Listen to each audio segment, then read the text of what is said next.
تو اب یہاں پہ انتہا حکایات اور روایات ہیں. ایک دوسری حکایت بھی سن لیجئے کہ بہت بزرگ عالم دین نے اپنی کتاب میں لکھا کہ ایک آدمی فجر کی نماز پڑھنے جا رہا تھا.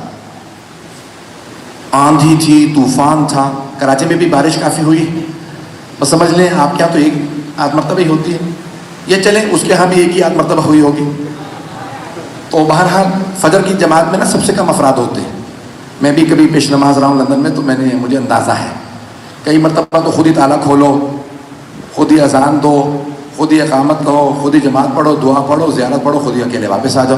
کوئی نہیں. یہاں کراچی میں اتنا ہے تو وہاں سوچیں کیا حال ہوگا. کہ مجھے پتا تھا دانت وغیرہ نہیں آئے گی اس پہ. آنے بھی نہیں چاہیے، ٹھیک ہے انشاءاللہ نماز کی پابندی رکھیں میرے خصوصاً بچے نوجوان. تو ادارے گرامی اب یہ بیچارہ فجر کے لیے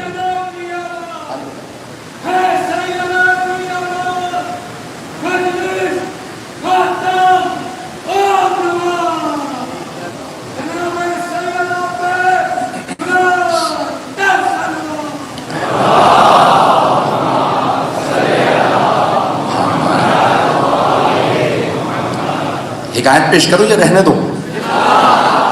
تو اب وہ فجر کے لیے چلا، دیکھا طوفان ہے، پانی کھڑا ہوا بہت زیادہ. نکلا تو ہاتھ میں اس نے کوشش کی بھی تصویر لوں نکلوں. جیسے ہی نکلا تو آدھے رستے میں پانی میں پھسل گیا.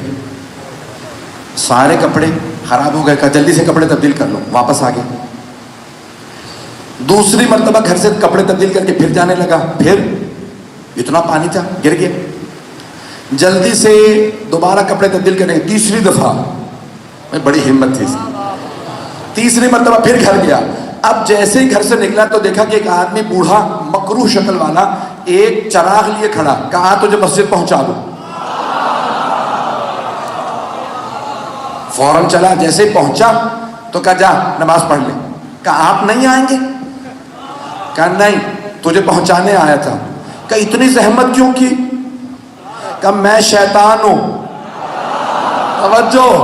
کہا شیطان ہوں. کہا پھر مجھے مسجد تک پہنچانے کیوں آئے؟ کہا پہلی مرتبہ تو گرا نہیں تھا، میں نے دھکا دیا تھا. پورے شہر میں کوئی نماز کے لیے نہیں نکلا، تو اکیلا چلا تھا. میں فرشتوں کی صدائیں سن رہا تھا. سارے فرشتے کہہ رہے تھے ارے اللہ نے لکھ دیا یہ اکیلا نمازی ہے، اس کے سارے گناہ معاف کر دو. تو میں نے کہا دھکا دے دوں، گناہ تو معاف ہو گئے، اب اللہ کرے نماز نہ پڑھے. نہیں ہے مجمع. کہ دھکا میں نے دیا، تو گر گیا. پھر دوبارہ گھر چلا گیا. جب تو کپڑے بدل کے دوبارہ چلا نا تو فرشتے صدائیں دینے لگے ارے اس کے سارے گھر والوں کو بھی اللہ نے معاف کر دیا.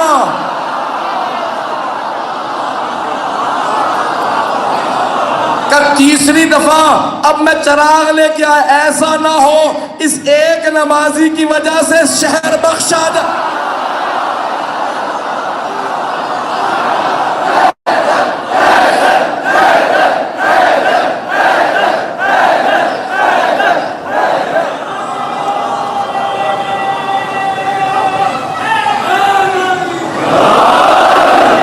اور